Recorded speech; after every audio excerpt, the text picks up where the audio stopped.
dengan izin Allah. Ini semua adalah izinnya Allah, kehendaknya Allah. Karena kita semua yakin bahwa seluruh makhluk ini diciptakan oleh Allah. Dan segala suatu makhluk ini diatur dengan kehendak Allah. Segala gerak-gerik makhluk ini semuanya diperbuat oleh Allah dengan kekuasaan Allah dan kehendak Allah. Warna-warni jenis-jenis makhluk, warna-warni sifat-sifat makhluk, warna-warni perbuatan makhluk, warna-warni rahasia-rahasia makhluk. Allah lah yang berbuat, Allah lah yang menghendaki. Lalu dari sebagian ciptaan Allah ada yang namanya manusia dan bangsa jin. Dua kelompok ini oleh Allah Subhanahu wa ta'ala diberikan tuntutan dalam kehidupannya di dunia, yang mana tuntutan ini adalah aturan apa yang harus dilakukan, apa yang tidak boleh dilakukan dalam kehidupan di dunia. Lalu Allah Subhanahu wa ta'ala tidak mengatur hambanya terkecuali Allah menyediakan pahala bagi siapapun hambanya yang taat kepadanya, yang beriman kepadanya, yang menyembah kepadanya. Dan Allah Subhanahu wa ta'ala menyediakan pula warna-warni azab, siksa, warna-warni keburukan bagi siapapun manusia dan bangsa jin yang tidak mau beriman kepadanya, yang tidak mau menyembah kepadanya, yang tidak mau taat kepada aturan-aturannya.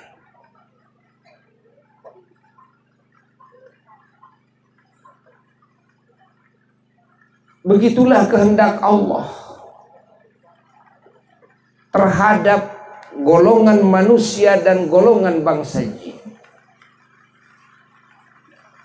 Maka manusia dan bangsa jin ini dalam kehidupannya di dunia dipilihkan oleh Allah kepada dua pilihan. Imma beriman wa imma kufur, tidak beriman. Imma taat kepada aturannya, wa imma tidak taat kepada aturannya. Namun ketahuilah oleh kita bahwasanya hakikat nasib manusia semuanya ada dalam genggaman Allah. Baiknya dan buruknya nasib manusia yang mendapatkan hidayah petunjuk dari Allah, yang tidak mendapatkan petunjuk dari Allah, semua pada hakikatnya adalah kehendak Allah Jalla Jalaluhu. Maka di sini kita semuanya wajib bersyukur kepada Allah ketika kita ditakdirkan oleh Allah, dikehendaki oleh Allah menjadi manusia yang beriman kepada Allah, yang beriman kepada utusan-utusan Allah,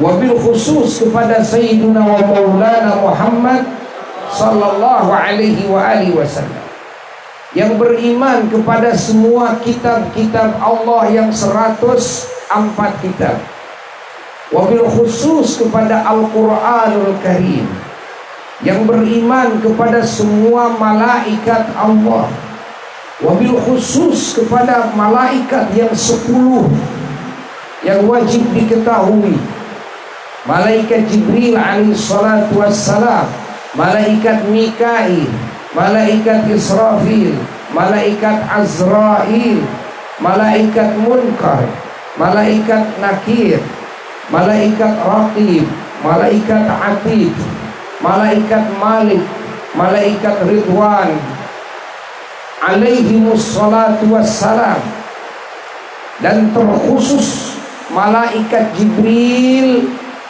yang mendapatkan amanah wahyu dari Allah, yang mana wahyu itu adalah hidayah petunjuk dari Allah bagi manusia dan bagi bangsa jin. Yang mana malaikat Jibril ini diperintahkan oleh Allah menyampaikan wahyunya kepada semua utusan-utusannya. Dan kita wajib bersyukur ketika kita ditakdirkan oleh Allah beriman kepada hari akhirat, beriman kepada segala kejadian-kejadian di akhirat, beriman kepada hari kiamat, beriman kepada alam kubur, beriman kepada adanya nikmat kubur dan siksa kubur, beriman kepada adanya pertanyaan malaikat Munkar Nakir kepada semua ahli kubur di alam kubur, beriman kepada adanya hari kebangkitan dari alam kubur, beriman kepada bahwa semua manusia dan bangsa jin nanti setelah dibangkitkan akan diproses oleh Allah, akan diperiksa oleh Allah, diaudit oleh Allah, semua nikmat yang Allah titipkan kepada semuanya digunakan, dipakai apa dalam kehidupannya di dunia. Hidup dipakai apa? Sehat dipakai apa? Kuat dipakai apa? Cerdas dipakai apa? Kaya dipakai apa? Jabatan dipakai apa? Aman dipakai apa? Segala hal diaudit, ditanya oleh Allah, hatta kemudaannya dipakai apa? Seluruhnya akan ditanya yang disebut dengan hisab. Dan kita beriman bahwa kelak di akhirat akan ada proses semua makhluk, yaitu ditimbang semua amalnya, perbuatannya di waktu di dunia. Segala amal-amal kebaikan, baik yang nampak maupun yang tidak nampak, termasuk niat-niat yang ada dalam hati dan amal-amal hati, sebesar apapun, walaupun sekecil apapun kebaikan, nanti akan ditimbang, nanti akan nampak pada hari akhirat. Begitu pula semua amal-amal keburukan, segala perbuatan-perbuatan maksiat dan kemunkaran, baik yang nampak maupun yang dirahasiakan, harta niat-niat buruk di dalam hati dan sifat-sifat buruk di dalam hati yang mana yang lain tidak ada yang tahu kecuali Allah Jalla Jalaluhu wahdah. Maka nanti sekecil apapun perbuatan yang buruk yang pernah dilakukan di dunia, nanti akan terlihat dan nanti akan ditimbang oleh Allah dalam timbangan amal. Barang siapa yang timbangan amal kebaikannya lebih berat, maka orang ini berhak masuk surga. Barang siapa orang yang timbangan amal buruknya lebih berat, na'udzubillahi min dzalik, maka jika Allah tidak mengampuni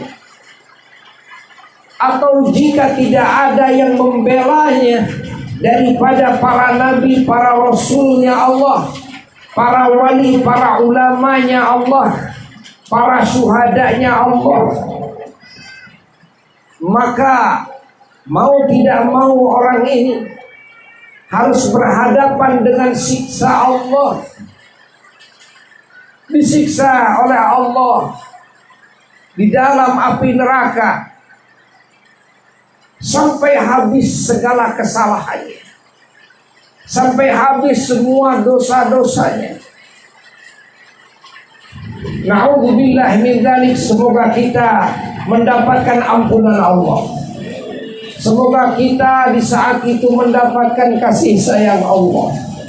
Semoga kita saat itu dijauhkan oleh Allah dari api nerakanya dan segala azabnya.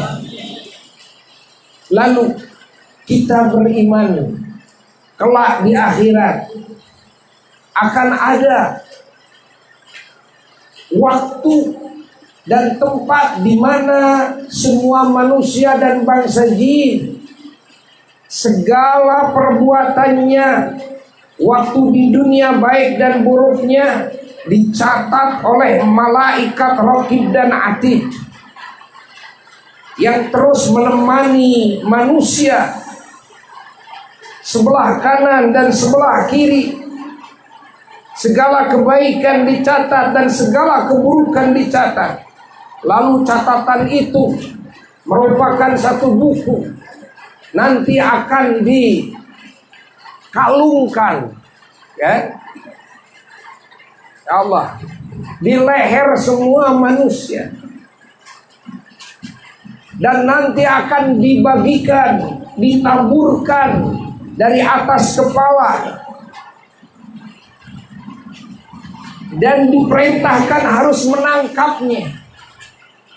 Barang siapa yang bisa menangkap buku catatan amal tersebut dengan tangan kanan, maka orang ini adalah orang yang selamat dan akan menjadi ahli surganya Allah. Semoga kita termasuk kelompok ini. Lalu barang siapa orang yang tangan kanannya tidak bisa menangkapnya, malah tangan kirilah yang menangkapnya, atau kitab catatan itu jatuh ke punggungnya, maka ini pertanda orang akan menjadi ahli siksanya Allah. Semoga kita diselamatkan dari itu. Lalu di akhirat kelak akan ada masanya orang-orang yang beriman kepada Allah, orang-orang yang beriman kepada Rasulnya Allah, wabil khusus kepada Sayyiduna wa Maulana Muhammad sallallahu alaihi wa alihi wasallam. Nanti akan dikumpulkan di bawah benderanya baginda Nabi besar Muhammad sallallahu alaihi wasallam, dan semua para nabi yang berjumlah 124.000 nabi dalam kaul pendapat ulama yang lebih kuat. Dan di dalamnya ada 313 rasul. Jadi 313 rasul semua akan berkumpul di bawah bendera Kangjeng Nabi Muhammad sallallahu alaihi wasallam. Dan Allah Subhanahu wa taala pada hari kiamat kelak akan memberikan bendera yang Allah kasih nama dengan bendera puji yang disebut dengan liwaul hamdi, di mana seluruh nabi dan seluruh rasul tidak ada yang diberi kedudukan tertinggi dan tidak ada yang diberi bendera oleh Allah dengan bendera puji kecuali Nabi kita Sayyidina Maulana Muhammad sallallahu alaihi wasallam. Nabi kita mengatakan dalam hadisnya, Adam faman dunah tahta liwa'i yaumal qiyamah. Nabi Adam dan selain Nabi Adam, nabi-nabi setelahnya semua akan berada di bawah benderaku pada hari kiamat. Lalu kita beriman bahwasanya kelak di akhirat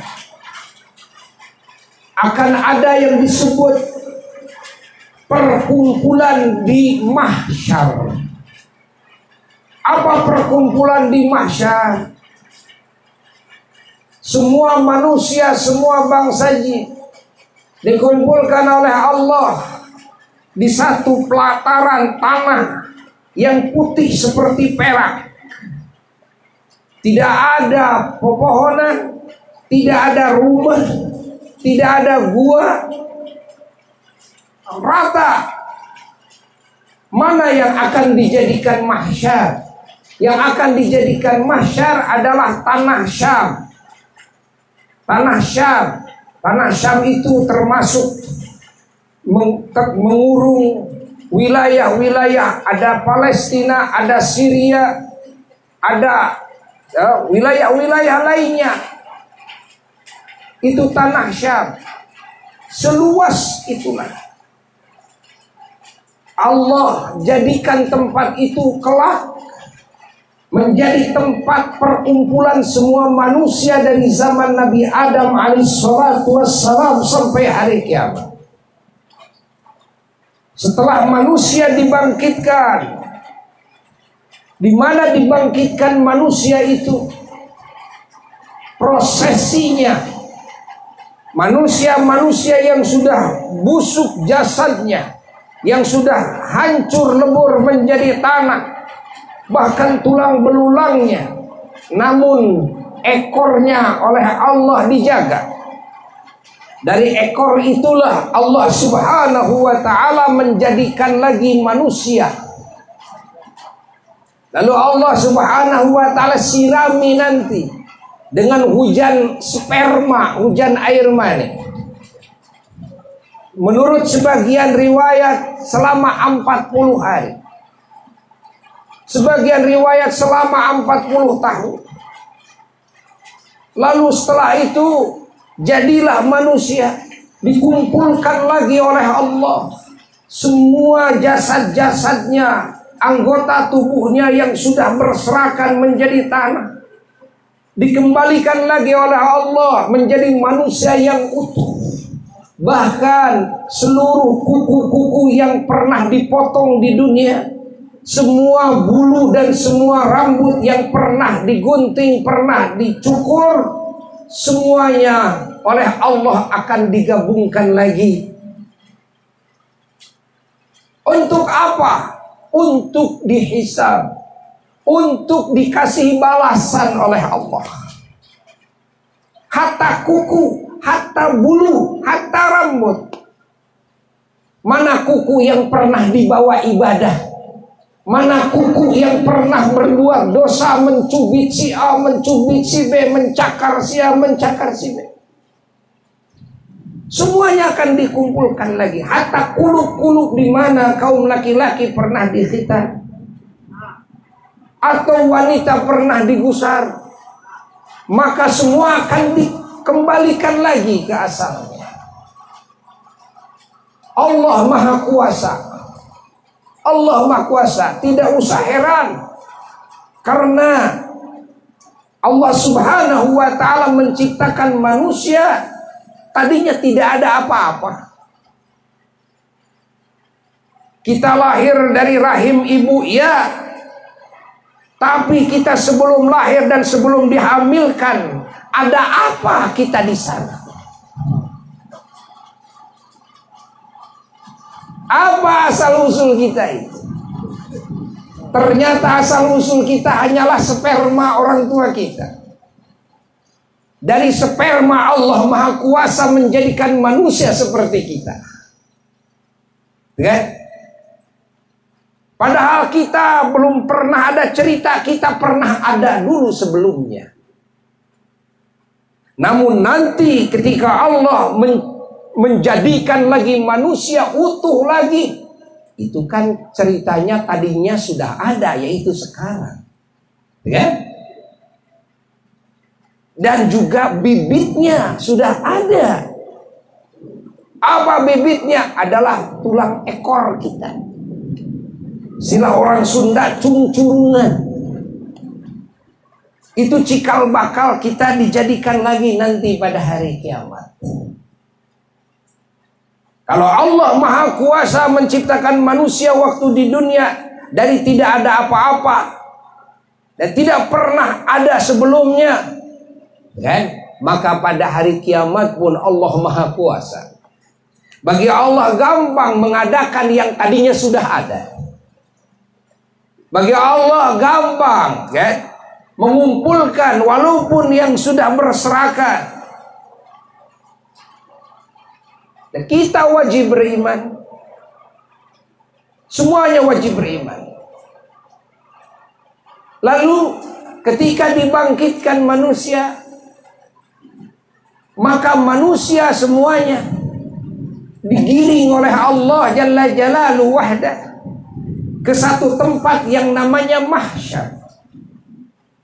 Dan manusia saat itu tidak ada seorang pun yang dikasih pakaian oleh Allah. Semua dalam keadaan telanjang. Semua dalam keadaan tidak pakai sandal. Semua dikumpulkan di mahsyar. Lalu dikumpulkan di mahsyar di tempat yang sangat sempit, dan seluruh jumlah manusia dikumpulkan di tempat itu. Kita bisa membayangkan bagaimana berjubelnya, sehingga Nabi kita Shallallahu Alaihi Wasallam menyatakan dalam hadisnya, ala kulli qadamin alfu qadam. Di atas kaki satu manusia ada 1000 kaki di atasnya. Ini mesti terjadi. Allah yang sudah memberi kabar kepada utusan-utusannya. Lalu di saat itu Allah Subhanahu wa Ta'ala menghadirkan 7 matahari yang dekat dari atas kepala, kira-kira 1 mil. 1 mil itu berapa? Ya kira-kira 1,5 kilo lah, gitu kan? Kurang lebih 1 mil. 1 mil. Allah. Manusia berjubel. Manusia merasa panas saat itu. Manusia merasa kehausan dan manusia merasa lapar dahaga saat itu. Kita tidak akan mampu membayangkan bagaimana jerit tangisnya manusia saat itu. Bagaimana syoknya manusia saat itu.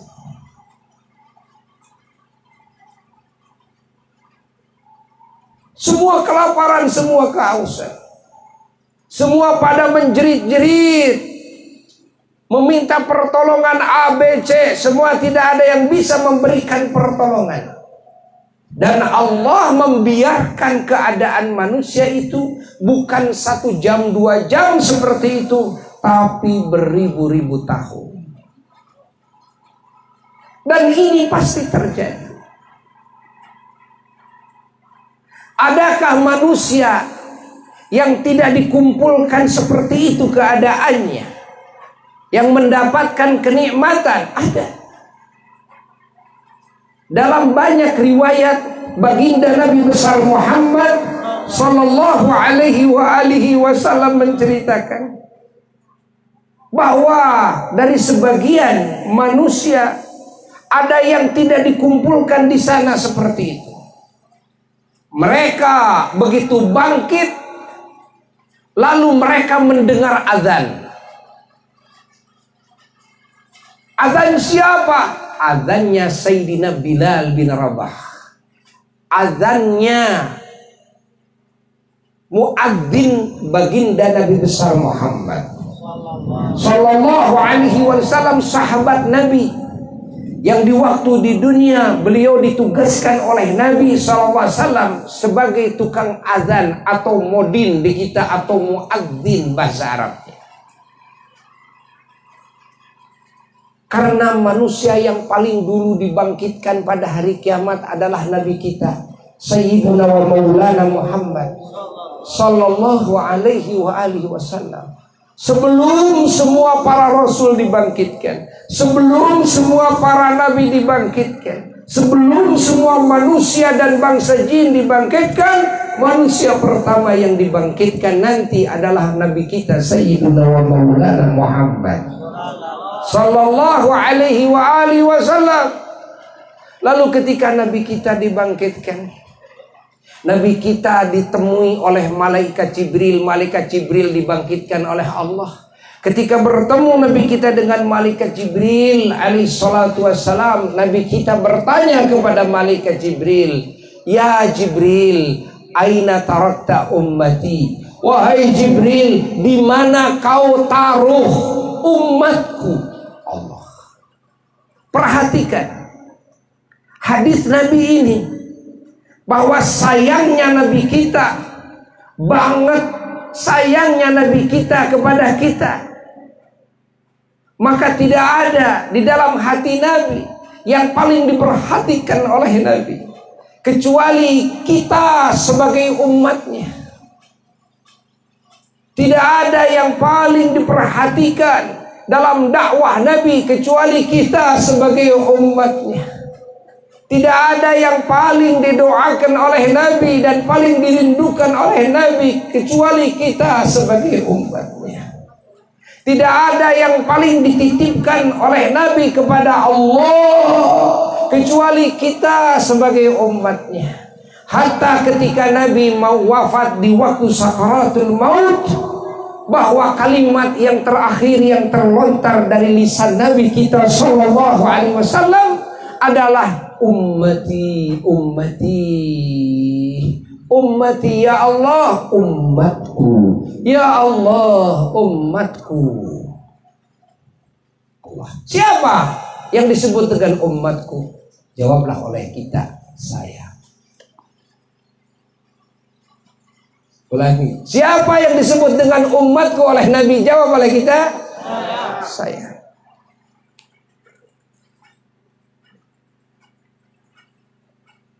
Tidak ada makhluk Allah, ciptaan Allah yang paling besar perhatiannya kepada umatnya terkecuali baginda Nabi besar Muhammad sallallahu alaihi wasallam. Bahkan tidak ada ciptaan Allah yang paling besar perhatiannya dan paling besar kasih sayangnya kepada semua ciptaan Allah lainnya kecuali Nabi kita Sayyidina wa Maulana Muhammad sallallahu alaihi wasallam. Maka Nabi kita disebut oleh Allah dengan sebutan wa ma arsalnaka illa rahmatan lil alamin. Wahai kekasihku Muhammad, kami tidak mengutus engkau kecuali engkau itu menjadi wujud kasih sayang bagi semua alam semesta. Allah. Maka kehadiran baginda Nabi besar Muhammad sallallahu alaihi wasallam di alam semesta ini merupakan anugerah terbesar bagi semua alam, bukan bagi umatnya saja. Maka kita sebagai umatnya, apalagi kita akan mendapatkan bagian daripada kasih sayang Nabi yang terbesar daripada yang lainnya. Sehingga Allah menyebutkan dalam Quran tentang sifat Nabi kita, bil mu'minina raufun rahim, bahwa Nabi kita sangat sayang, sangat dedeh terhadap seluruh orang-orang yang beriman. Siapa yang beriman? Ngacung. Jawab, siapa? Jadi kita mendapatkan kasih sayang Nabi yang terbanyak. Dari yang lainnya bersyukurlah kepada Allah Jalla Jalaluhu. Alhamdulillah, alhamdulillah. Maka ketika Nabi kita bangkit dari alam kubur kelak pada hari kiamat, yang paling pertama ditanyakan oleh Nabi kepada malaikat Jibril bukan istrinya, bukan putrinya Fatimah, bukan istrinya Khadijah atau Aisyah radhiyallahu anhum ajma'in, bukan sahabatnya Abu Bakar, Umar, Utsman, Ali radhiyallahu anhum ajma'in, tapi beliau tanyakan kepada malaikat Jibril, aina tarakta ummati, di mana kau taruh umatku? Allah. Lalu setelah itu Rasulullah sallallahu alaihi wasallam diikuti oleh ahlul baitnya yang agung, yang dibangkitkan juga lebih dulu, diikuti oleh sahabat-sahabatnya yang mulia yang dibangkitkan lebih dulu. Di antara sahabatnya yang dibangkitkan adalah Sayyidina Bilal radhiyallahu ta'ala anhu. Dan Rasulullah SAW ketika dibangkitkan lalu didatangkan kepada Nabi kita buraq. Maka Nabi kita nanti pada hari kiamat menunggangi buraq ketika bangkit dari alam kuburnya.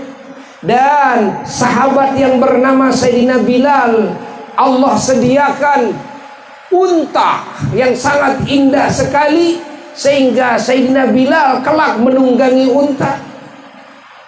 Lalu Rasulullah sallallahu alaihi wasallam saking sayangnya kepada umatnya, Rasulullah menyuruh Sayyidina Bilal untuk azan.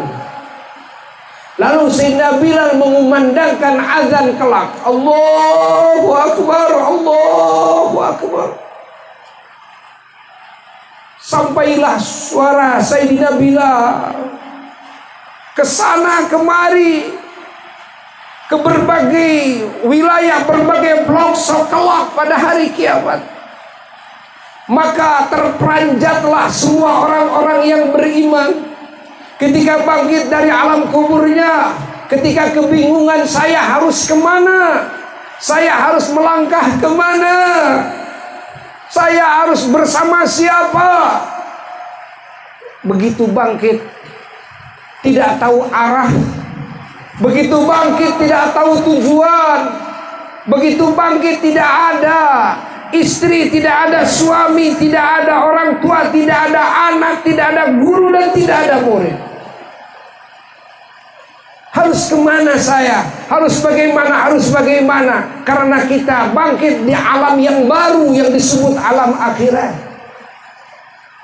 Namun ketika suara azan Sayyidina Bilal radhiyallahu ta'ala anhu dikumandangkan, maka seluruh orang-orang yang beriman yang waktu di dunianya sering mendengar azan, yang waktu di dunianya taat kepada panggilan Allah yaitu azan, mereka semua mendengar azan. Dari arah mana suara ini datangnya, mereka semua bahagia, ini ada suara azan.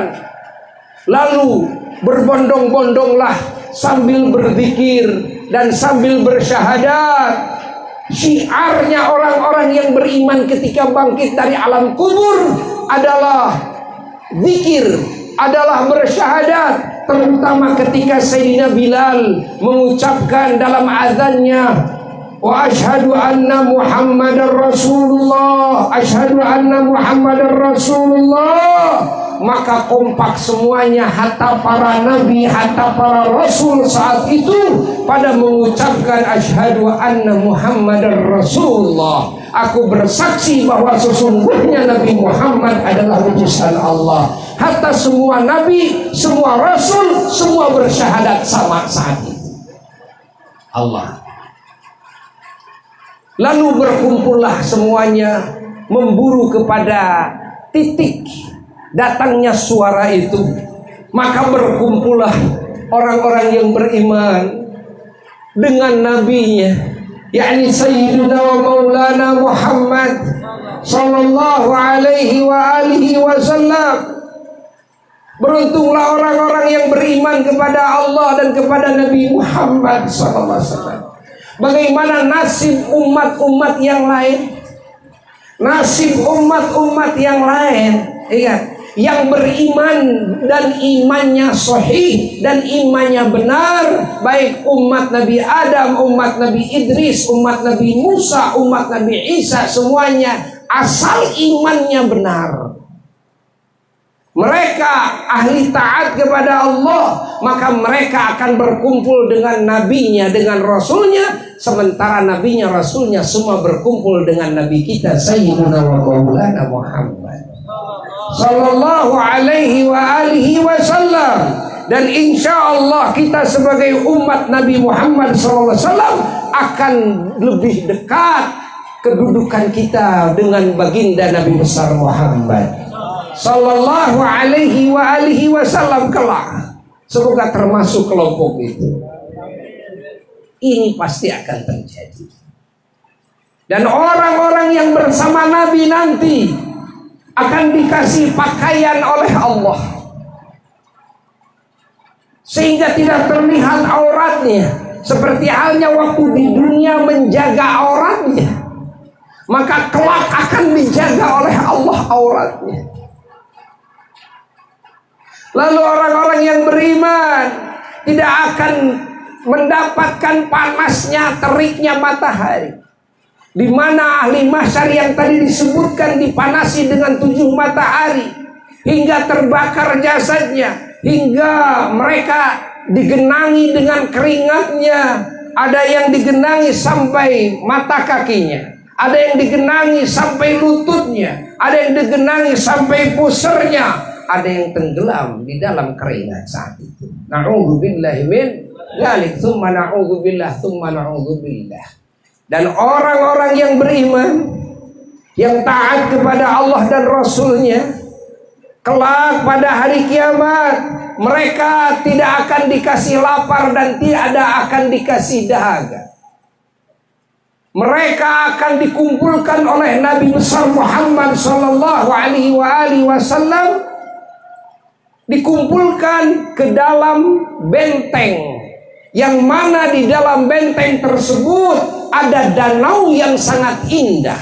Danaunya Nabi kita Sayyidina wa Maulana Muhammad sallallahu alaihi wasallam, yang sangat luas sekali. Dalam sebagian riwayat hadis, danaunya Nabi kita luasnya dari Makkah sampai tempat keluarnya matahari. Jadi lebih luas dari lautan yang ada di dunia. Danaunya sangat sejuk dan sangat nikmat, wangi. Masya Allah. Di sekeliling danau tersebut, di pantainya, di sana disimpan cangkir-cangkir yang sangat indah, yang mana banyaknya cangkir tersebut di dalam hadis ka'ada di nujumis sama, laksana hitungan bintang-bintang di langit Allah. Dan umat baginda Nabi besar Muhammad sallallahu alaihi wasallam akan digiring masuk ke pintu gerbang. Dan pintu gerbangnya ada 4 pintu gerbang. Pintu gerbang yang pertama dijaga ketat dan dipimpin pengamanannya oleh Sayyidina Abu Bakar As-Siddiq radhiyallahu ta'ala anhu.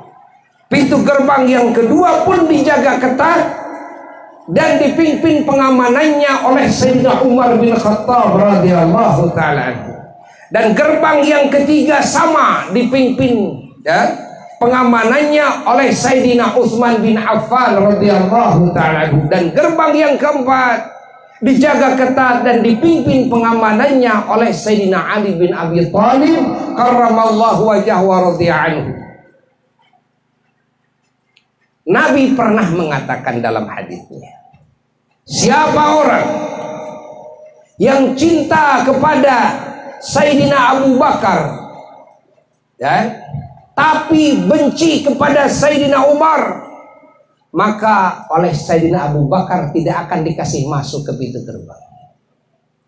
Siapa orang yang cinta kepada Sayyidina Umar tapi benci kepada Sayyidina Abu Bakar, tidak akan dikasih masuk oleh Sayyidina Umar.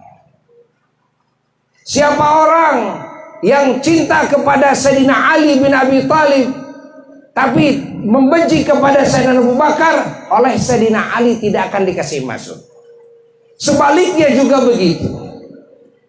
Dan Rasulullah SAW menyatakan dalam hadisnya waktu di dunia, semua umat beliau akan masuk semuanya ke wilayah danau beliau dan akan meminum dari danau beliau. Yang mana jika manusia meminum dari danau Nabi seteguk saja, maka hilanglah lapar dan dahaga. Semoga kita termasuk orang yang mendapatkan minuman tersebut. Dan pertanda orang yang bisa minum itu akan menjadi ahli surga setelahnya. Allah. Nabi mengatakan illa man aba, kecuali orang yang menolak. Orang yang menolak ini tidak akan mendapatkan bagian bisa masuk ke wilayah danau, ditolak. Mau ikut antri masuk ke pintu gerbang, ditolak. Masuk ke pintu gerbang pertama, ditolak, diusir mentah-mentah. Masuk pintu gerbang kedua, ditolak. Sampai gerbang keempat ditolak, diusir mentah-mentah oleh para malaikat Allah. Siapa yang menolak? Di antara yang menolak yang pertama adalah orang-orang kafir yang tidak beriman kepada Allah, yang tidak beriman kepada Kangjeng Nabi Muhammad sallallahu alaihi wasallam, ditolak. Lalu yang ditolak itu adalah orang-orang yang musyrik, yang menyekutukan Allah, menganggap ada makhluk yang serupa dengan Allah. Ini ditolak. Siapa lagi yang ditolak di saat itu? Yang ditolak di saat itu di antaranya orang yang anti sholawat kepada baginda Nabi besar Muhammad sallallahu alaihi wasallam. Masya Allah. Orang yang anti kepada sunnahnya baginda Nabi besar Muhammad sallallahu alaihi wasallam, maka ditolak nanti mentah-mentah. Maka kita harus senang berselawat salam kepada Nabi. Kita harus berjuang terus untuk bisa mengikuti sunnah-sunnah Nabi. Apa itu sunnah-sunnah Nabi? Sunnah-sunnah Nabi adalah ajaran Nabi. Sunnah-sunnah Nabi adalah nasihat-nasihat dan wasiat-wasiat Nabi. Sunnah-sunnah Nabi adalah ilmu yang Nabi ajarkan. Sunnah-sunnah Nabi adalah amal soleh yang Nabi lakukan dan yang Nabi ajarkan. Sunnah-sunnah Nabi adalah akhlak-akhlak mulia yang Nabi ajarkan. Sunnah-sunnah Nabi adalah ucapan-ucapan yang baik, kalimat thayyibah yang Nabi ajarkan. Ingat, sunnah-sunnah Nabi adalah warna-warni amal saleh. Sunnah-sunnah Nabi adalah warna-warni amalan-amalan yang baik yang dijalankan dan yang diajarkan oleh sahabat-sahabat Nabi radhiyallahu anhum ajma'in. Ini adalah sunnah-sunnah baginda Nabi besar Muhammad sallallahu alaihi wasallam. Kita terus berjuang agar kita masuk kepada kelompok itu. Keimanan selanjutnya adalah iman, percaya bahwasanya kelak di akhirat akan terjadi proses. Proses apa? Adalah proses dilewatkan semua manusia dan bangsa jin di atas siratal mustaqim, di atas jembatan yang sangat kecil sekali, lebih kecil daripada rambut. Masya Allah. Yang sangat runcing sekali, lebih runcing daripada pedang. Yang dibentangkan dari tempat sini ke pintu gerbang surga, yang jarak tempuhnya dalam sebagian riwayat hadis ada yang meriwayatkan 3000 tahun. Jarak tempuh secara normal. Ada yang meriwayatkan lebih daripada itu. Yang 3000 tahun, riwayat di sana menyebutkan nanjaknya 1000 tahun, mudunnya 1000 tahun, datarnya 1000 tahun. Di dalam perjalanan itu ada pos-pos pemeriksaan. Diperiksa. Tidak bisa langsung lolos lewat, enggak, diperiksa dulu. Kita wajib beriman, wajib percaya kepada apa yang akan terjadi, yang Allah pastikan pasti akan Allah kondisikan seperti itu. Namun orang-orang yang beriman, semua panjangnya waktu dan jauhnya jarak oleh Allah subhanahu wa ta'ala dipersingkat dengan barokah imannya, dengan barokah amal solehnya, dengan barokah mengikuti kepada ajaran baginda Nabi besar Muhammad sallallahu alaihi wasallam.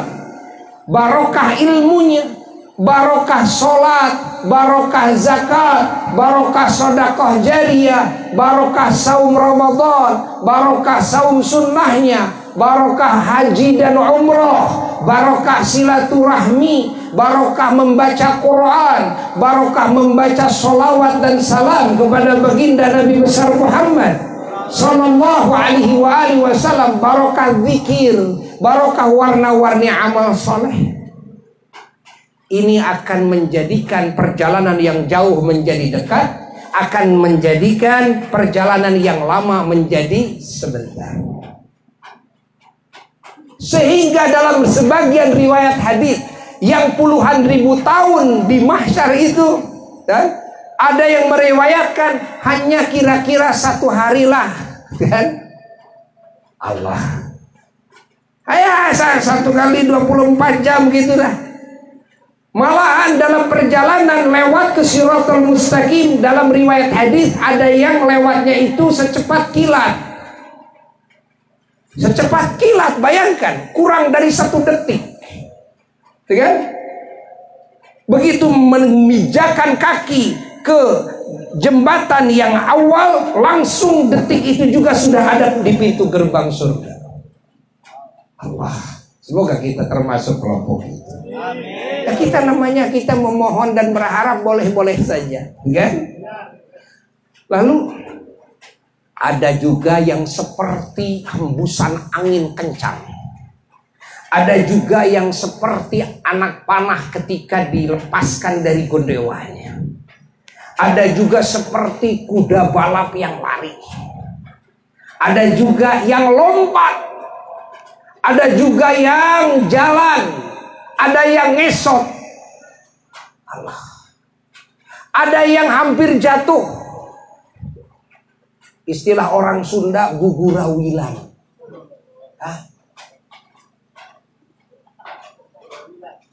Apa bahasa Indonesianya Bu Burawi? Kecandilan. Bahasa Jawa. Nah, Allah. Bayangkan. Ini semuanya kembali kepada amalnya masing-masing. Disinilah perlunya kita semuanya memperbanyak amal soleh. Perlunya kita semuanya memperbagus amal soleh.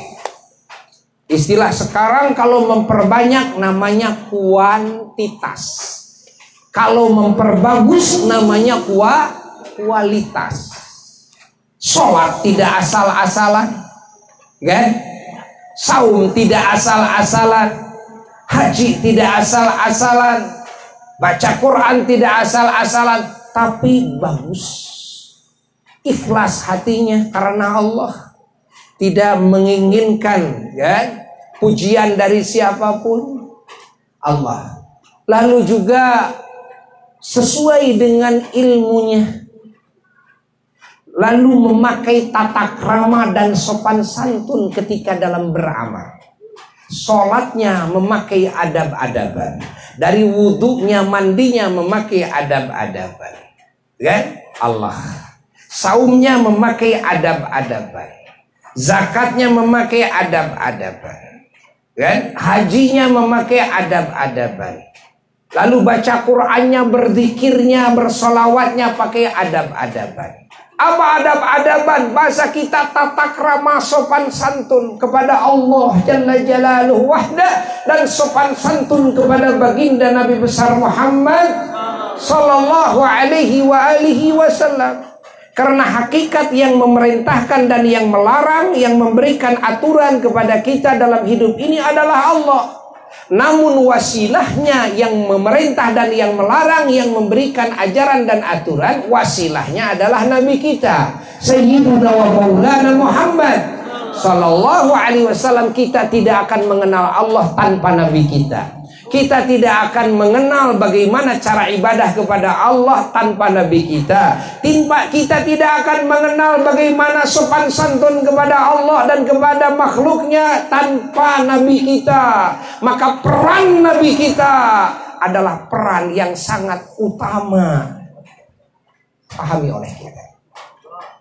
Ya? Di makhluk tidak ada peran makhluk yang paling utama, yang paling agung, kecuali perannya Kangjeng Nabi Muhammad sallallahu alaihi wasallam. Pahami oleh kita. Bahkan iman kita kepada Allah semuanya lewat iman kita kepada Nabi kita dulu. Kalau kita tidak beriman kepada Nabi kita, tidak mungkin kita beriman kepada Allah. Ya kan? Maka yang menjadi jembatan kepada Allah di makhluk ini, di alam semesta ini adalah Nabi kita Sayyiduna wa Maulana Muhammad sallallahu alaihi wasallam. Setelah Nabi kita adalah para ulama-ulama Allah yang terpercaya sampai akhir zaman, termasuk ulama-ulama yang ada di zaman kita sekarang ini. Merekalah adalah jembatan di mana kita bisa mengenal Allah dan Nabi melalui guru-guru kita yang mulia. Maka kita terus harus menggali ilmu Allah dan ilmu Nabi dari guru-guru kita. Kita harus menggali ilmu peradaban yang agung dari guru-guru kita, para ulama-ulama kita. Disinilah pentingnya kita mencari ilmu. Disinilah pentingnya kita mesantren kalau mampu, memasantrenkan anak kita kalau bisa. Disinilah kita pentingnya dekat dengan ulama-ulama Allah agar kita punya jembatan. Bagaimana kita bisa mengenal Allah, dekat dengan Allah tanpa melalui jembatannya? Benar, hakikatnya dari Allah, tapi Allah menghendaki segalanya pakai jembatan. Bahasa kita jembatan, kan? Bahasa agamanya wasilah.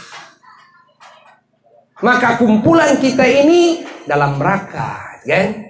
Kita semuanya meniti jembatan untuk bisa mengenal Allah. Meniti jembatan untuk bisa dekat dengan Allah. Meniti jembatan untuk bisa meraih ridhonya Allah, cintanya Allah, kasih sayangnya Allah, ampunannya Allah, dikabulnya doa oleh Allah, dan mendapatkan petunjuk Allah, pertolongan Allah, dan segala kebaikan Allah di dunia dan di akhirat. Maka siapa yang ingin mendapatkan keselamatan, kebahagiaan, kemuliaan yang hakiki dan abadi dari dunia dan akhirat, dari dunia sampai akhirat, mau tidak mau orang tersebut harus dekat dengan para ulama-ulama Allah. Mau tidak mau orang tersebut harus belajar mengkaji ilmu Allah dan ilmu Nabi dari para ulama-ulama Allah. Maka kita semuanya sekarang, Masya Allah, wajib bersyukur kepada Allah karena kumpulan kita bukan kumpulan seremonial. Kumpulan kita bukan kumpulan tanpa makna. Kumpulan kita bukan kumpulan yang tidak bernilai. Tapi kumpulan kita inilah adalah kumpulan yang teragung, kumpulan yang sakral, kumpulan yang menghubungkan hati kita dengan Allah, kumpulan yang menghubungkan hati kita dengan Nabi kita, baginda Nabi besar Muhammad sallallahu alaihi wasallam, kumpulan yang menjadikan kita menjadi hamba Allah yang dicintai oleh Allah, yang disayang oleh Allah, dan dosa-dosa kita diampuni oleh Allah, segala hajat kita dikabulkan oleh Allah. Amin. Inilah kumpulan kita yang seperti ini. Allah.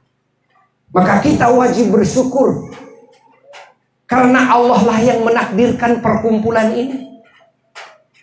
Bukan semata-mata ada yang ngasih tahu, bahkan atau ada yang ngajak, atau ada yang bawa kita ke sini. Lah, tidak. Hakikatnya Allah lah yang menghendaki. Kalau Allah tidak menghendaki kita bisa berkumpul di sini, mana mungkin kita bisa berkumpul sampai saat ini, di tempat ini, dalam kumpulan yang agung ini. Hati kita digerakkan oleh siapa? Allah. Mau hadir ke sini.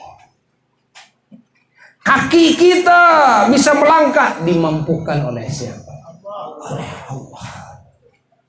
Telinga kita mendengar berita, didengarkan oleh siapa?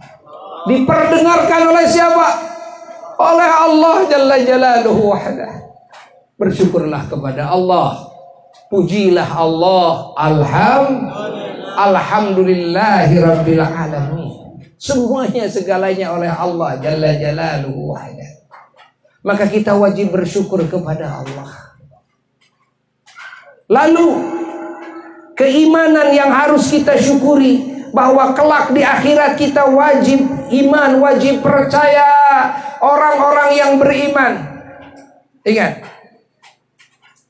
ketika dilintaskan di atas Shiratal Mustaqim, mereka yang beriman dan imannya tidak dikotori dengan dosanya, maka mereka akan lulus sampai langsung tanpa jatuh terpeleset kakinya, tanpa terjun ke api neraka yang ada di bawah jembatan tersebut. Langsung lulus sampai pintu gerbang surga. Semoga kita termasuk kelompok. Ada orang yang beriman, yang kedua adalah kelompok yang beriman yang mengotori imannya dengan dosa. Seperti saya. Namun orang itu lalu bertobat kepada Allah sebelum matinya, memohon ampunan Allah, menangis, menyesali perbuatan dosanya selama hidupnya, sebelum matinya. Maka siapa orang yang beriman kepada Allah lalu melakukan dosa sebesar apapun, sebanyak apapun, lalu menangis kepada Allah, meminta ampunan Allah, Allah berjanji tetap akan mengampuni semua dosa-dosanya. Semoga kita diampuni oleh Allah. Semua dosa kita semoga diampuni oleh Allah. Lalu orang yang seperti ini, maka orang ini pun ketika melintasi Shiratal Mustaqim, dia akan lulus langsung masuk surga. Ada kelompok orang-orang yang beriman yang ketiga, yang mengotori imannya dengan apa? Dengan dosa, tapi dia tidak keburu tobat sebelum matinya, tapi dia beriman kepada Allah. Maka orang ini ada dua nasibnya. Satu, ada yang nasibnya lulus masuk surga, seperti yang pertama dan yang kedua. Yang bagaimana yang lulus ini adalah orang-orang yang pernah berdosa dari golongan orang-orang yang beriman, yang tidak pernah bertobat. Namun orang ini mendapatkan kemurahan Allah, kasih sayang Allah, dan mendapatkan ampunan Allah. Kok bisa? Bisa saja Allah mengampuni tanpa hambanya bertobat. Karena urusan mengampuni hak prerogatif urusan siapa? Urusan Allah. Yaghfiru liman yasha. Allah mengatakan dalam Quran, mengampuni bagi siapapun yang Allah kehendaki. Ya gimana Allah saja. Okay. Lalu atau orang ini mendapatkan syafaat pertolongan dari Kanjeng Nabi Muhammad Sallallahu Alaihi Wasallam, ditolong oleh Nabi Muhammad, ya. Atau mendapat pertolongan dari salah seorang nabi atau salah seorang rasul, atau mendapatkan pertolongan dari salah seorang wali Allah, dari salah seorang ulama Allah, dari salah seorang para mati syahid, para syuhada.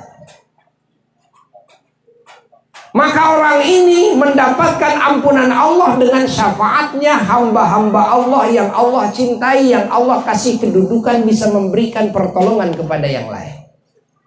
Yaitu tiga kelompok dalam hadis Nabi disebutkan. Qala Rasulullah sallallahu alaihi wa alihi wasallam yashfa'u yaumal qiyamah thalatha.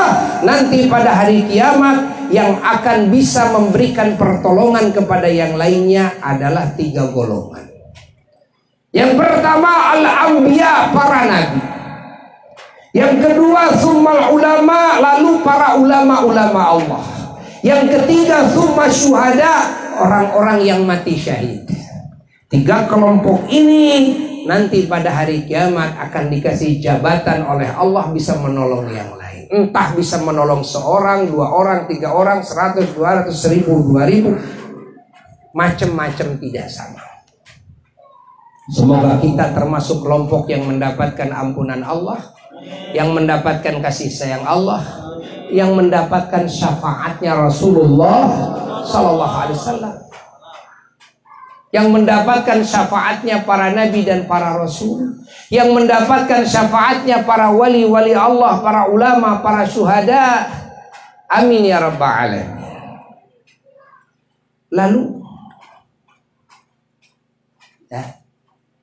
nasib yang kedua, orang yang beriman yang mengotori imannya dengan dosa. Yang kedua adalah orang tersebut tidak diampuni oleh Allah karena urusan pengampunan hak prerogatif Allah. Dan orang tersebut tidak mendapatkan syafaat dari siapapun, tidak dari Rasulullah SAW, tidak dari nabi-nabi lain, rasul-rasul lain, ulama, syuhada, sholihin. Karena para nabi, para wali, para ulama pun juga ketika mau memberikan pertolongan kembali kepada keinginannya masing-masing. Kalau saya tidak mau menolong, ya udah. Kan? Tidak bisa dipaksa. Benar, para nabi bisa memberikan pertolongan kelak pada hari kiamat, tapi syaratnya kalau beliau-beliau mau menolongnya. Tapi kalau beliau tidak mau menolong, ya tetap kita tidak akan mendapatkan pertolongan. Begitu pula para ulama, para wali-wali Allah, para syuhada.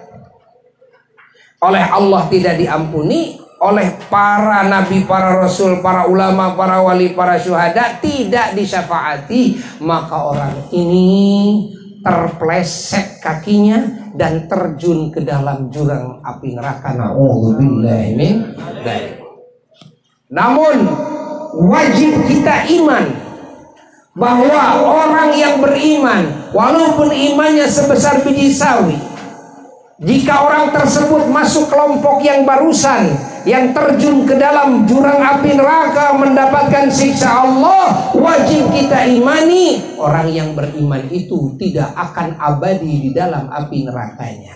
Wah, andai kata mau tidak mau harus masuk ke dalam neraka, nanti ada masa akhir siksaan, lalu diangkat lagi oleh Allah dari neraka, dimasukkan ke surga dan abadilah di surga Allah.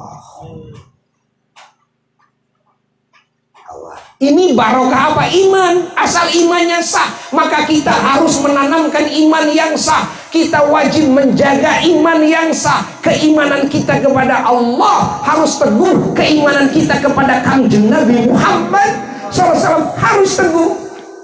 Jangan iman Indomie, jangan iman duit. Ingat, jangan iman beras.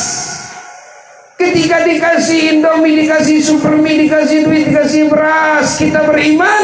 Ketika tidak, kita tidak beriman. Dan tidak. Hubungan kita dengan Allah yang menciptakan kita, keimanan kita tidak bergantung kepada apapun dan siapapun. Pahami oleh kita semuanya, hayati oleh kita semuanya. Jaga iman ini. Walaupun berlumuran dosa, walaupun pada akhirnya harus masuk neraka, tetap orang yang beriman, walaupun imannya sebesar biji sawi. Nabi kita pernah mengatakan, yakhruju minan nar man kana fi qalbihi mithqalu habatin min khardalin min iman. Akan keluar kelak dari api neraka orang yang di dalam hatinya ada sebesar biji sawi daripada iman. Allah. Jika imannya sahih, jika imannya tidak dirusak dengan kemusyrikan, jika imannya tidak dihancurkan dengan kekufuran, maka kita wajib menjaga iman, wajib menanamkan bibit-bibit iman yang sahih di hati anak-anak kita, di hati manusia yang lainnya. Jagalah dan kita cebor, kita siram, kita kasih vitamin, sehingga iman kita semakin kuat, iman kita semakin menyempurna, sehingga ketika kita mati kita berharap iman kita sudah sempurna. Mudah-mudahan kita mendapatkan iman yang sempurna. Salah satu cara untuk menyempurnakan iman, sering hadir dalam majelis ilmu, majelis zikir dengan ulama dan dengan orang-orang saleh. Kumpulan seperti ini diantara yang menguatkan keimanan kita ini. Rasakan oleh kita ketika kita bertemu dengan ulama. Akan beda keimanan kita. Akan berubah alam hati kita ketika kita memandang wajah ulama, berkumpul dengan ulama. Maka penting sekali kita harus sering bertemu dengan para ulama-ulama Allah. Ya, ketika jauh dari ulama Allah, akan sulit iman kita menjadi sempurna, bahkan iman kita akan mengurang terus, akan melemah terus, sehingga pada akhirnya kita tidak akan mampu beribadah, dan pada akhirnya lagi kita malah lost control. Dengan enteng kita berbuat warna-warni maksiat, malah dengan ketawa kita berbuat warna-warni kezaliman dan kemunkaran. Karena apa? Karena iman kita lemah. Karena apa? Karena jauh dari ulama, jauh dari majelis-majelis ilmu, majelis zikir, majelis salawat seperti ini. Maka perlu sering diadakan majelis seperti ini. Dan Buya sangat bahagia bisa hadir dalam majelis seperti ini. Mudah-mudahan bisa sering hadir berkumpul dengan kalian semua.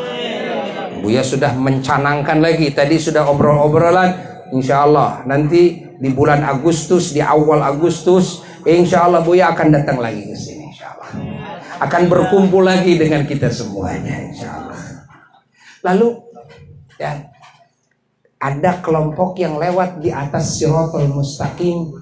Ini masih jauh baru menitikan kaki sudah terpeleset, bahkan tidak pernah menitikan kaki dulu di atas Shiratal Mustaqim karena sudah dilemparkan dengan bengis, dengan kejam oleh malaikat-malaikat Zabaniyah, tukang nyiksa, dirantai dengan rantai besi, dengan rantai api, langsung dilemparkan ke jurang api neraka. Siapa mereka?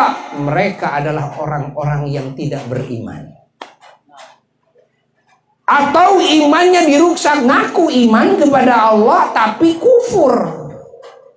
Seperti mana? Iman kepada Allah tapi menganggap Nabi Isa adalah anak Allah, menganggap Nabi Isa adalah Tuhan. Ini imannya rusak, hancur. Beriman kepada Allah, kan? Ingat. Tapi tidak beriman kepada Nabi terakhir, Nabi Muhammad Sallallahu Alaihi Wasallam. Kalau orang yang imannya sah, wajib iman kepada semua Rasul sama semuanya. Kita wajib iman kepada Nabi Adam sebagai Rasul, wajib iman kepada Nabi Musa, wajib iman kepada Nabi Isa, wajib iman kepada Nabi Muhammad Sallallahu Alaihi Wasallam. Semua sama, kan? Walaupun dalam melaksanakan aturan syariat agama kita harus mengikuti syariatnya Nabi yang terakhir, tapi keimanan kita kepada semua Rasul harus sama. Saya iman kepada Nabi Isa, kepada Yesus. Saya mencintainya, saya mengagungkannya. Tapi saya beriman bahwa Yesus adalah utusan Allah. Yesus adalah utusan Allah. Bukan Yesus adalah Tuhan atau anak Allah lah. Maka rusak nanti iman. Paham? Keimanan yang rusak ketika iman kepada kitab-kitab suci yang lain, tapi tidak iman kepada Al-Quran sebagai kalamullah, firman Allah, wahyu Allah, kitab yang terakhir yang Allah turunkan kepada baginda Nabi besar Muhammad SAW, maka imannya tetap hancur. Masuknya kepada golongan kaum-kaum kafirin tetap, walaupun beriman. Pahami, hayati oleh kita, ya, walaupun beriman, ya. Karena yang dimaksud iman ini iman yang sahih, iman yang sah. Pahami? Maka kita umat Islam diperintahkan beriman itu kepada segala yang diperintahkan oleh Allah harus diimani. Iman kepada semua utusan Allah, iman kepada semua kitab-kitab Allah. Kita iman kepada Al-Quran, kita iman kepada Al-Injil, kita iman kepada At-Taurat, kita iman kepada Az-Zabur, kita iman kepada kitab-kitab Allah lainnya. Paham?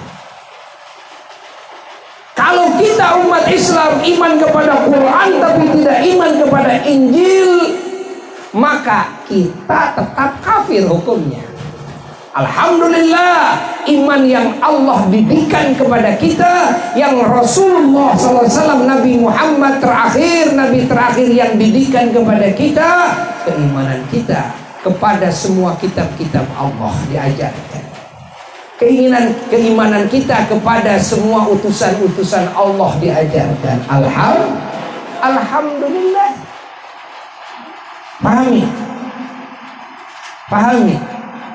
Beruntungnya kita menjadi umat Nabi Muhammad Sallallahu Alaihi Wasallam.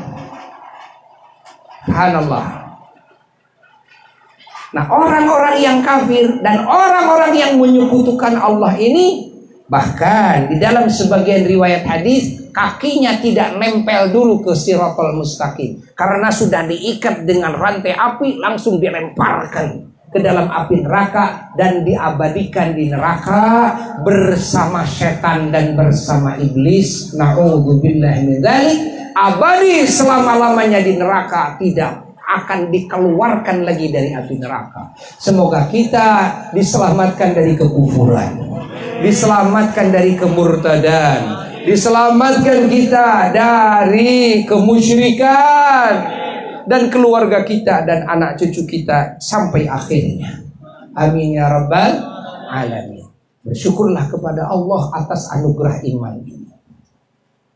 Bersyukurlah kepada Allah atas kumpulan seperti ini, yang semuanya Allah lah yang menghendaki. Dan ketahuilah bahwa kita tidak mungkin dikumpulkan oleh Allah dalam majelis ilmunya, dalam majelis zikir kepadanya, dalam majelis salawat salam kepada nabinya dan kekasihnya, terkecuali Allah cinta dan Allah sayang kepada kita semuanya. Bersyukurlah kepada Allah. Andai Allah tidak sayang, andai Allah tidak cinta kepada kita, maka kita tidak akan dikumpulkan di majelis yang agung seperti ini. Kita akan dikumpulkannya di majlis judi, kita akan dikumpulkannya di majlis pemabukan, kita akan dikumpulnya di majlis pelacuran, kita akan dikumpulkannya di majlis kemunkaran. Namun ketika Allah sayang dan cinta kepada hambanya, maka Allah kumpulkan hambanya di majlis orang-orang yang saleh, di majlis ulamanya, di majlis ilmunya, di majlis zikir kepadanya, di majlis silaturahmi dengan sesamanya, di majlis Quran, di majelis salawat dan salam kepada nabinya sallallahu alaihi wasallam. Alhamdulillah. Bersyukur kepada Allah. Bersyukurlah kepada Allah. Maka Buya di berbagai tempat ketika berbicara, bagaimana Rasulullah sallallahu alaihi wasallam ketika berkhutbah dan ketika berceramah di hadapan sahabat-sahabatnya, Rasulullah sallallahu alaihi wasallam mengajak kepada sahabat-sahabatnya, mengajak kepada manusia agar banyak bersyukur kepada Allah. Dan Rasulullah selalu dalam khutbahnya memuji dulu kepada Allah atas segala nikmat Allah. Coba kita lihat khutbah-khutbahnya Rasulullah sallallahu alaihi wasallam. Maka Buya pun mengajak kepada semuanya, khususnya kepada diri Buya, jangan lupa banyak bersyukur kepada Allah. Jangan lupa banyak memuji kepada Allah. Bahkan dalam sebagian riwayat hadis, orang yang banyak mengucapkan alhamdulillahirabbil alamin, dikit-dikit alhamdulillahirabbil alamin, dikit-dikit alhamdulillahirabbil alamin. Orang yang banyak memuji kepada Allah, satu, doanya akan dikabul oleh Allah. Dua, akan ditetapkan nikmat yang sudah Allah berikan tidak akan dicabut dan tidak akan dikurangi. Yang ketiga, akan ditambah-tambah terus kenikmatannya oleh Allah. Banyak yang dicabut nikmatnya oleh Allah, diganti dengan musibah. Ingat, karena apa? Karena tidak mau bersyukur kepada Allah, karena tidak mau memuji kepada Allah. Padahal nikmat Allah jauh lebih banyak ketimbang musibah. Ingat, nikmat Allah jauh lebih banyak ketimbang apa? Musibah. Ketika dikasih musibah satu, seluruh nikmat yang bermiliar-miliar yang tiada hitungannya seolah tidak ada dalam hati kita, tidak pernah terasa oleh kita. Akhirnya yang lahir dari mulut kita hanya keluhan. Tidak ada syukur kepada Allah, tidak ada memuji kepada Allah. Padahal jika kita ingin ditetapkan nikmat, jika kita ingin ditambah-tambah nikmat, kuncinya banyak bersyukur kepada Allah, banyak memuji kepada Allah. Pengen banyak rezeki, banyak memuji kepada Allah. Dikit-dikit alhamdulillah, terima kasih ya Allah. Alhamdulillah, segala puji milikmu ya Allah. Alhamdulillah ya Allah, terima kasih segala nikmat Kau curahkan kepada hamba, kepada keluarga hamba. Kau ciptakan hamba tanpa hamba meminta. Kau kasih segala nikmat yang kau tumpahkan, yang kau curahkan kepada jasmani dan rohani hamba. Begitu pula keluarga hamba. Alhamdulillah, alhamdulillah, alhamdulillah. Terus banyak mensyukuri nikmat. Pahami? Kunci kekayaan adanya di dalam syukur. Kunci agar terjaga dari berbagai musibah, kefakiran, kemiskinan, kecelakaan adalah banyak bersyukur. Maka dari majelis ini simpulkan oleh semuanya, Apa yang harus kita lakukan? Setelah kita berkumpul saat ini lalu berpisah semuanya dengan Buya, apa yang harus kita lakukan? Apa yang harus kita ucapkan?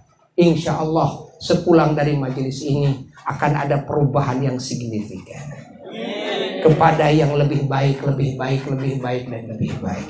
Akan ada peningkatan kepada derajat yang lebih tinggi, dan lebih tinggi. Insya Allah akan ada rasa di dalam hati, ya, yang lebih indah dalam hubungan hati dengan Allah Jalla Jalaluhu dan hubungan hati dengan baginda Nabi besar Muhammad Sallallahu Alaihi Wasallam. Akan terasa dalam hati bagaimana besarnya anugerah iman dan anugerah Islam, bagaimana nikmatnya iman dan nikmatnya Islam yang melebihi segalanya. Semoga Allah Subhanahu wa taala menetapkan dan menyempurnakan iman Islam kita semuanya.